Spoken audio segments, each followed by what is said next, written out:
말씀 보겠습니다. 마태복음 28장 5절에서 10절까지의 말씀입니다. 천천히 주의 말씀을 봉독합니다. 천사가 여자들에게 일러 가로되 너희는 무서워 말라. 십자가에 못 박히신 예수를 너희가 찾는 줄을 내가 아노라. 그가 여기 계시지 않고 그의 말씀하시던 대로 살아나셨느니라. 와서 그의 누우셨던 곳을 보라. 또 빨리 가서 그의 제자들에게 이르되 그가 죽은 자 가운데서 살아나셨고 너희보다 먼저 갈릴리로 가시나니 거기서 너희가 배우리라 하라. 보라, 내가 너희에게 일렀느니라 하거늘. 그 여자들이 무서움과 큰 기쁨으로 무덤을 빨리 떠나 제자들에게 알게 하려고 다름질할세. 예수께서 저희를 만나 가라사대 평안하냐 하시거늘 여자들이 나아가 그 발을 붙잡고 경배하니 이에 예수께서 가라사대 무서워 말라. 가서 내 형제들에게 갈릴리로 가라 하라. 거기서 나를 보리라 하시니라. 아멘. 이 성구는 주 예수님의 말씀입니다. 기도합니다. 하나님 아버지 감사합니다. 복되고 귀한 시간 허락하시고 주의 말씀을 듣게 하시니 만만 감사를 올립니다. 이 시간 은혜와 은총이 넘치는 풍성한 장중 되게 하시고 못된 사탄마귀 귀신들이 일체 틈타지 않게 하시고 주의 크신 뜻과 승리와 영광 그리고 사랑만이 나타나는 복된 시간 되게 해 주옵소서. 시종을 주 앞에 의탁합니다. 우리 구주 예수님의 이름으로 기도하옵나이다. 아멘. 할렐루야. 지난 한 주간도 주 안에서 평안하셨습니까? 오늘 한 주간도 주 안에서 강건하시고 평안하시며 계획하신 모든 일들이 승승장구 일치월장하시기를 우리 구주 예수님의 이름으로 축원합니다. 세상을 향해 사람들이 보는 시각은 언제나 각각 다릅니다. 그 이유는 자기 나름대로 자기가 알고 있는 만큼 해석하고 이해하고 판단하고 종결짓기 때문입니다. 그런데 그로 인해 여러 사람들에게 공분을 사기도 하고 시기 질투를 당하기도 하고 또 칭찬과 호감을 받을 수도 있습니다. 다양성이 혼합된 이 세상에서 일치를 찾기는 사실 어렵고 힘든 것입니다. 왜냐하면 세상사가 다 그렇듯 음양의 법칙과 정반업의 법칙이 엄연히 존재하기 때문입니다. 그래서 항상 양분하는 법칙 사이에 존재하는 변칙들이 이해가 상충하고 이로 인한 논쟁이 끊임없이 발생합니다. 그럼에도 불구하고 다름을 서로 인식하고 서로가 합의점을 찾으려 노력들을 많이 하고 있습니다. 이렇듯 복잡다단한 세상에서 오직 한 가지만큼은 일체가 되어 있는데 그것은 부활이라는 독특한 사건을 말합니다. 부활은 상당한 관심과 허점 그리고 포용과 배격이 공존하는 세상을 한 가지로 엮을 수 있는 미묘한 상황의 결정체이기 때문입니다. 그리고 이를 통한 여러 가지 가설들이 많이 혼재합니다. 그럼에도 불구하고 아직까지도 많은 쟁점들이 요소에서 파고듭니다. 여러 가지 쟁점 중 그중 핵심 부분을 한번 재조명해 보려고 합니다. 첫째로 예수께서 부활을 왜 보여주었을까 하는 것입니다. 또 그런 질문들을 많이 합니다. 예수께서 천국 복음을 전거하시면서 모든 군중들에게 이해를 돕기 위해 세상의 것으로 들어 비유로 말씀을 하셨습니다. 마태복음 13장 34절 이하에 보면 예수께서 이 모든 것을 무리에게 비유로 말씀하시고 비유가 아니면 아무것도 말씀하지 아니하셨으니 이는 선지자로 말씀하신 바 내가 입을 열어 비유로 말하고 창세부터 감추어진 것들을 드러내리라 함을 이루려 하심이니라. 그런데 많은 사람들은 이런 비유를 듣고 이해하며 감동하고 그리고 신앙의 방향을 잡아가는데 유독 바리새인파나 사두개인파는 눈으로 실정을 보여달라고 요구합니다. 그들이 그렇게 하는 것은 뻔한 수법이 아닙니까? 그것은 부활의 실체를 보여줄 수 없다고 확신하였기에 그들 입장에서 허무맹랑한 요구를 하게 되는 것입니다. 그래서 주께서는 회당장 야이로의 죽었던 딸을 살려내어 회당장에 있던 모든 무리들에게 확실하게 보여줍니다. 그런데 실제로 죽은 아이의 부활 소생을 보고 듣고 만진 바 된 그 후 그들은 암묵적 부활을 인정하므로 그 후 회당에서 설교하시는 예수님을 자주 목격하게 됩니다. 즉 많은 사람들이 예수님께서 행하신 회당장 야이로의 딸의 부활을 보고 그들은 암묵적으로 예수를 구세주로 인정했다는 것입니다. 이런 소문이 사방 각처로 뻗어나가고 군중들이 모이니까 지방 관료들이 밀란이 날까 두려워하여 예수께 직접 부활의 증거를 자신들 앞에도 보여달라고 요구합니다. 계속적으로 들려오는 부활의 소문과 인파가 술렁이는 여론 속에서 지방 관료들은 계속해서 예수께 자신들이 보지 못한 것을 요구합니다. 그 이유는 간단 명료했습니다. 회당장들의 말들을 믿지 못하겠다. 어찌 죽은 사람을 살릴 수 있느냐? 보여달라고 요청하다 안 되니 간청합니다. 간청하다 안 되니 조르기 시작합니다. 어찌되었든 죽은 자의 소생, 부활을 보여달라고 말입니다. 그런데 예수님께서는 그 중에 가장 큰 성인 나인성 베로 신장로에서 수많은 군중들과 지방 관료들 앞에서 죽어 장사 나가는 나인성 과부의 아들을 부활 소생시켜 주었습니다. 수많은 군중들과 지나는 사람들과 지방 관료들이 보는 앞에서 말입니다. 하늘이 놀라고 땅이 놀랄 대명청지의 날벼락보다 더한 실제적 사실을 목격하였습니다. 죽어 장례에 나가는 나인성 과부의 아들이 살아난 것에 대해서 말입니다. 그들은 그 광경을 보고 깜짝 놀라운 외마디 탄성은 하늘을 찔렀습니다. 이제는 지방 관료들까지 믿었습니다. 나인성 신장로 대로에서 죽어 장사 나가는 과부의 아들을 살린 것을, 부활 소생시킨 것을 그들은 그들의 눈으로, 그들의 손으로 만진 바, 본 바가 되었기 때문입니다.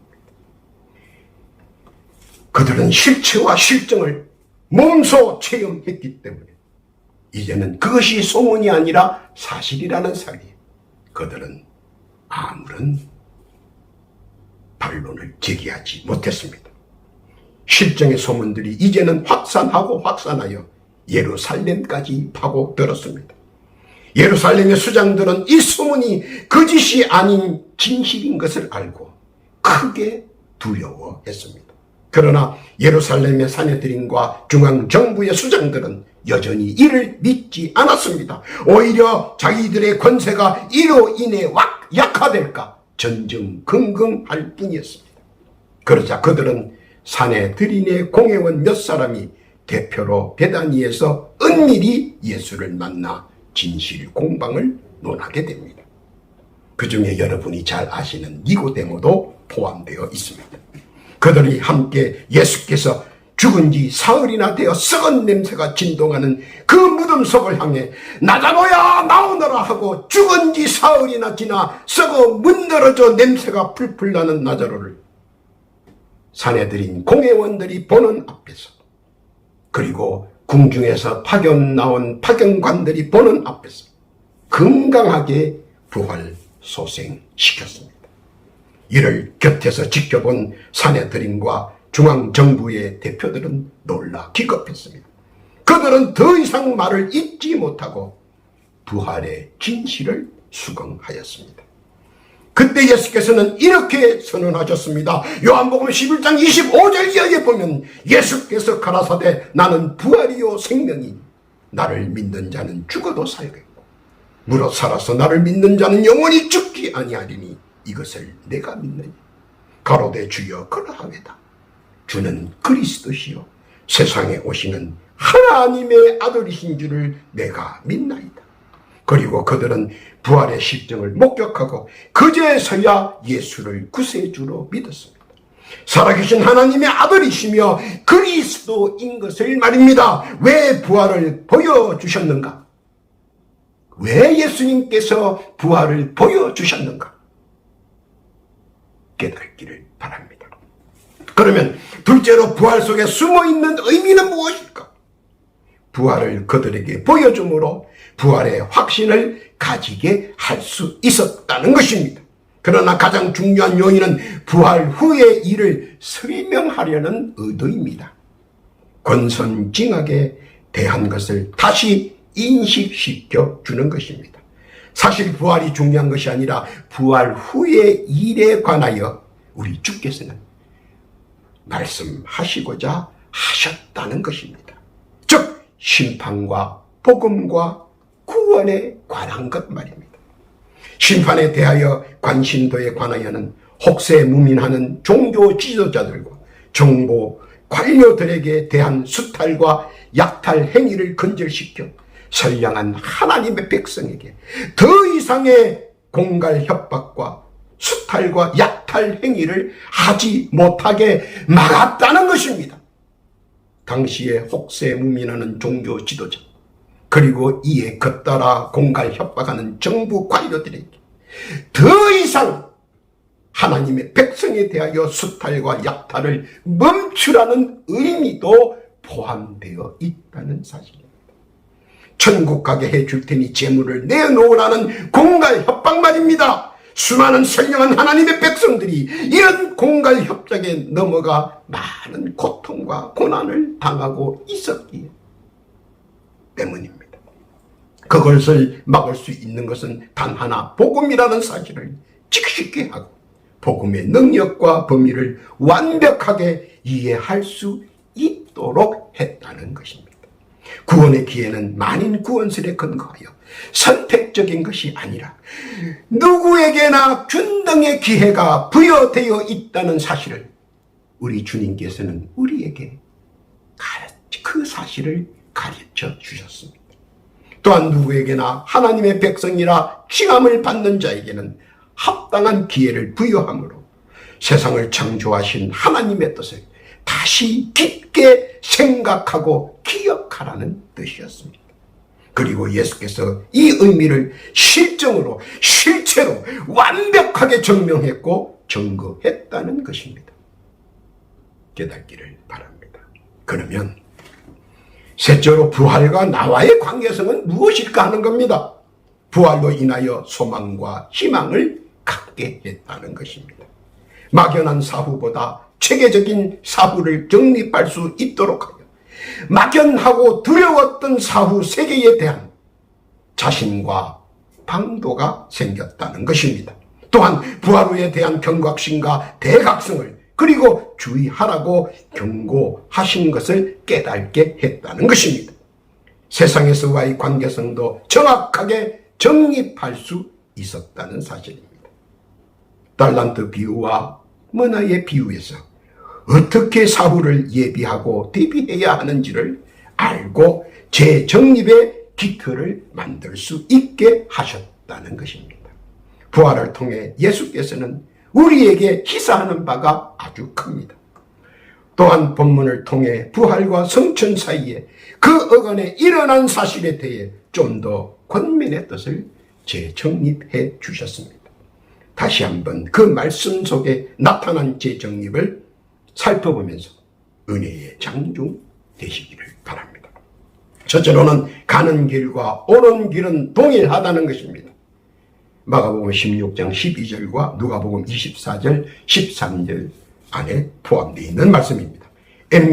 엠마오로 가는 길과 예루살렘으로 돌아오는 길은 같다는 것입니다. 글로바와 그의 동역자는 예루살렘에서 엠마오로 갔다가 다시 지체하지 않고 예루살렘으로 돌아왔다는 것입니다.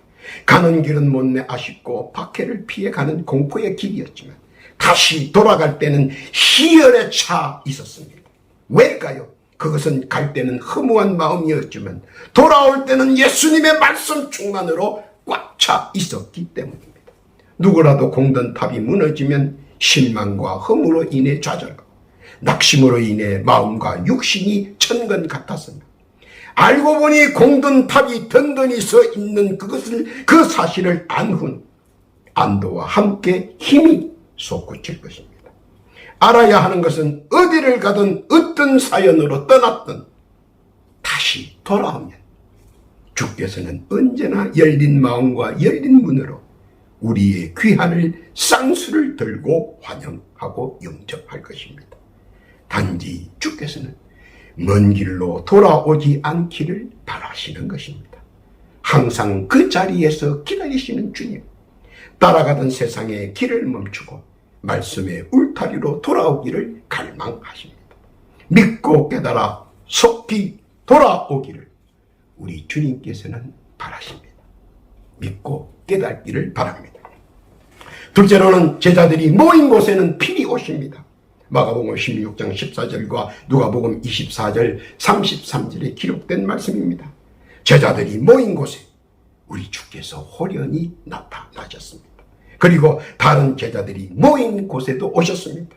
그리고 몸을 만지게 하는 시험도 베풀어 주셨습니다.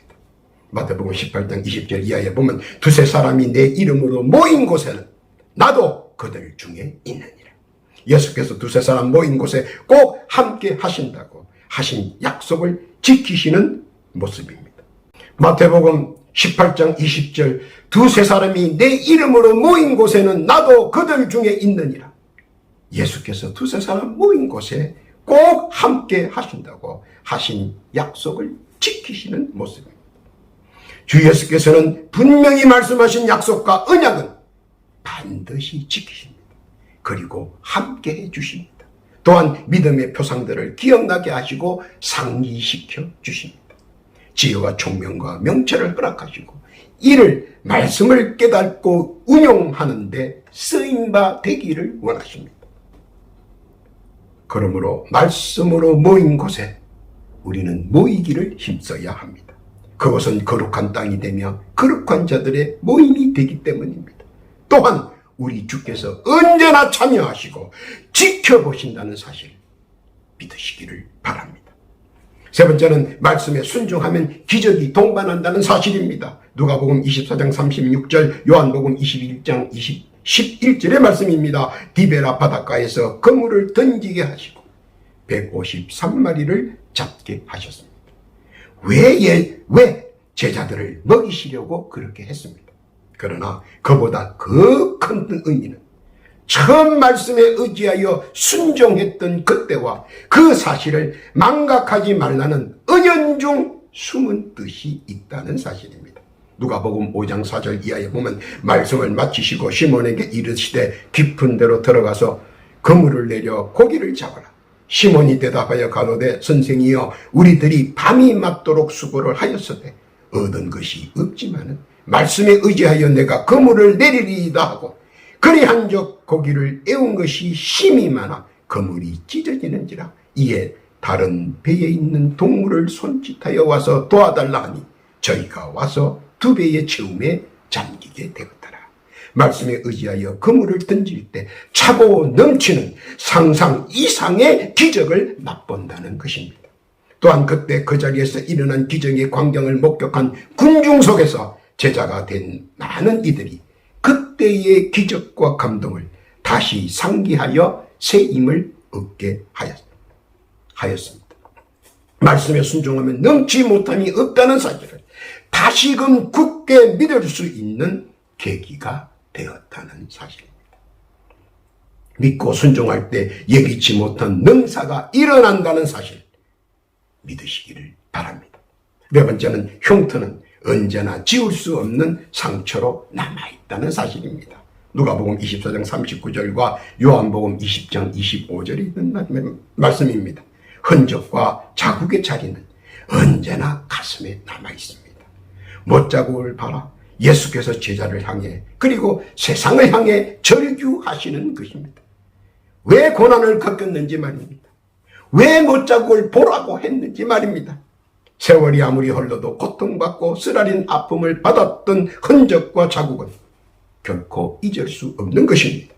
마태복음 27장 26절과 마가복음 15장 15절, 요한복음 19장 1절에 기록된 채찍질의 모든 매질과 살이 터지고 피가 솟구쳐 품어나오던 그 현장, 아픔의 고통 속에서 절규하는 외마대의 현장을 어찌 우리 주께서 잊을 수가 있겠습니까?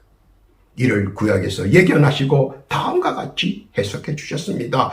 이사야서 53장 4절 이하입니다. 그는 실로 우리의 질고를 지고 우리의 슬픔을 당하였거늘 우리는 생각하기를 그는 징벌을 받아서 하나님에게 맞으며 고난을 당한다 하였노라. 그가 찔림은 우리의 허물을 인하며 그가 상함은 우리의 죄악을 인함이라. 그가 징계를 받음으로 우리가 평안을 누리고 그가 채찍에 맞음으로 우리가 나음을 입었도다. 우리는 다 양 같아서 그릇 행하여 각기 제 길로 가거늘 여호와께서는 우리 무리의 죄악을 그에게 담당시키셨도다. 그가 곤양을 당하여 괴로울 때도 그 입을 열지 아니하였으며 마치 도수장으로 끌려가는 어린 양과 털 깎는 자 앞에 잠자는 양같이 그 입을 열지 아니하였도다. 이 모든 것은 우리를 위한 의미 있는 움직임이었고 그 결과는 고통이었으며 고난과 아픔이었습니다. 그 상처의 자국들을 보면서 그의 숭고한 인류애를 다시 상기할 수 있는 것입니다. 이를 깨달은 사도 바울은 복음을 위해 받았던 영광의 흉터의 자국들을 여과 없이 그대로 고백합니다. 고린도서 11장 23절에 있는 말씀입니다. 저희가 그리스도의 일꾼이냐 정신없는 말을 하거니와 나도 더욱 그러하도다. 내가 수고를 넘치도록 하고 옥에 갇힌 것도 더 많이 하고 매도 수없이 맞고 여러 번 죽을 뻔하였으니 유대인들에게 40에 하나 감한 매를 5번 맞았으며 3번 폐장을 맞고 1번 돌로 맞고 3번 파선하는데 일주야를 기쁨에서 지냈으며 여러 번 여행에 강의 위험과 강도의 위험과 동족의 위험과 이방인의 위험과 시내의 위험과 광야의 위험과 바다의 위험과 거짓 형제 중의 위협을 당하고 또 수고하고 애쓰고 여러 번 자지 못하고 줄이며 목마르고 여러 번 굶고 춥고 헐벗어나라. 이의 일은 고사하고 오히려 날마다 내 속에 눌리는 일이 있으니 곧 모든 교회를 위하여 염려하는 것이라. 사실 우리가 대단한 존재도 아니고 그저 이 세상에 길어야 100여 년 남짓 살아가는 유한한 우리에게 끝까지 부활과 성천 속에 나타난 복음의 진리 알려주기 위한 처절한 몸부림을 보면서 우리는 숙연해지지 않을 수가 없습니다. 원론적입니다마는 누구를 위해 상처를 입고 무엇 때문에 흉터가 되었는지 깊게 깨달아야 할 것입니다. 그리고 이를 수긍하고 주의 복음, 주의 구원의 복음에 감사해야 하는 것입니다. 깨닫기를 바랍니다. 결론입니다. 예수께서 부활하신 후 성천까지 하신 말씀 중에서 상징성이 큰 말씀의 뜻을 되새기기 위하여 조명해 보았습니다. 길을 잘못 들었다면 깨달음 즉시 지체 말고 방향을 틀어 가고자 하는 방향으로 질주하면 됩니다. 아닌데 틀린 것 같은데 하면서 계속 그 길을 간다면 돌아올 때는 한참 걸려 돌아옵니다. 미련하게 생고생을 다 해야 할 것입니다. 우리가 확실하게 깨달아야 하는 것은 주께서 결코 이런 일들을 통해서 유익성이 전혀 없다는 사실입니다. 오히려 반대론자에게 핍박당하시면서까지 이를 성취하고자 했던 핵심이 무엇이었는가? 한 번쯤 생각해 보아야 합니다. 그것은 순전히 나라는 사실, 나 때문이라는 사실 자각해야 한다는 것입니다. 그래야 빨리 되돌아 나올 수 있고 주께서 기다리는 그곳에서 주를 만나 볼 수 있다는 사실 말입니다. 예수께서 처절한 고난과 고통 그리고 아픔 속에서도 고드름처럼 하나씩 쌓여가는 구원의 진실과 화라석처럼 성장하는 복음의 금접답은 갈수록 더욱더 흥한다는 것입니다. 그와 더불어 우리의 당연석의 자리가 고정될 것이며 확정될 것입니다. 또한 빨리 깨달을수록 더 빠른 참여자가 된다는 사실입니다. 늦게 입증하면 아무것도 볼 수도 나눌 수도 없다는 것입니다. 빠른 깨달음의 지혜로 부활과 성천 그리고 재림의 거룩한 자리에 선제적으로 동참에 참여하시기를 우리 주께서는 바라신다는 겁니다. 오늘도 주의 말씀을 믿고 그 말씀에 순종하며 내일을 향해 달려가는 귀한 주의 백성들 위해 부활의 소망을 가지고 우리 주께서 예비하신 크고 놀라운 은혜와 축복 누리고 누리는 복된 여러분 다 되시기를 우리 구주 예수님의 이름으로 축원합니다. 아멘. 기도합니다. 하나님 아버지 감사합니다. 복되고 귀한 말씀 깨닫게 하시고 특히 부활과 성천 그리고 재림의 자리에 자발적 동참하는 저희들 되게 해 주옵시고 늘 주의 은혜 가운데 누리는 자 되게 하여 주옵소서. 각별히 주의 사랑과 자비를 받고 누리는 복된 자 되게 해 주시기 소원합니다. 그렇게 해 주옵소서. 더하여 기도하기는 각자 올리는 기도의 제목들이 있습니다. 주께서 귀담아 들어주옵시고 작은 것 하나까지라도 서서히 다 응답받는 복된 자 되게 하여 주옵소서. 기도의 제목들이 헛되이 땅에 떨어지지 않게 하시고 다 응답받는 복된 자 되게 하옵소서. 또한 기도하옵기는 이 시간 육신의 질고로 고통과 아픔에 신음하는 자 있는가 둘러보옵시고 못된 사탄나기 귀신들이 절대로 요사를 부리지 않도록 결박하여 주옵시고 지금 이 시간 기도하오니 신유의 광선을 받아서 성도들의 육신의 질고와 병고를 지금 즉시 강건하게 치유하여 주옵소서. 완치케 하여 주옵시고 쾌유케 하여 주옵소서. 강건케 하여 주옵소서. 감사와 찬송과 영광과 존귀를 주께 올리오며 우리 구주 예수님의 이름으로 기도하옵나이다.